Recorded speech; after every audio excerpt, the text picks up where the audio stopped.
আমাকে বিএনপি শিবন টাইজালের ছেলেমেলে আকরাম ওদের পুরো পরিবার হাতুড় দিয়ে সুপায়ে আমার চোখ দুটো পা একদম নষ্ট করে দিচ্ছে।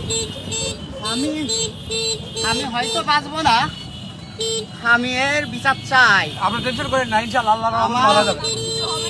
কোনো অপরাধ নাই। আস্তে আস্তে আমি বারবার বলছি সবচাই বড় ব্যাপার, আমি আধা ঘন্টা 40 মিনিট রক্তাক্ত অবস্থায় পড়ে আছি। আমাকে কেউ তুলে আনিনি।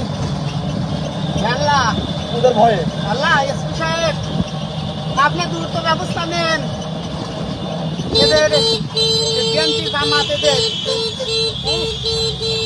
আমার দুটো পা একদম ভেঙে দিয়েছে। আমি এক চোখে দেখতে পাচ্ছি না, হাত ভেঙে দিচ্ছে এবং বারবার জীবন বলছিল ভাবে খেয়াল রাখিস, পায়ে খেয়াল রাখিস। তোকে হুইল চেয়ারে বসে চলতে হবে। আল্লাহ তুমি আমাদের রক্ষা করো। আল্লাহ পা খেয়াল রাখো। আল্লাহ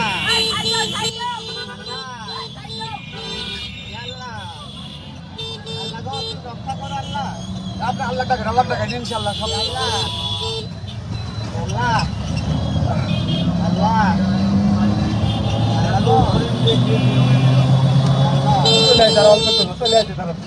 এই বাবে পা খেয়াল রাখিস, তুই রুবেল খেয়াল রাখিস।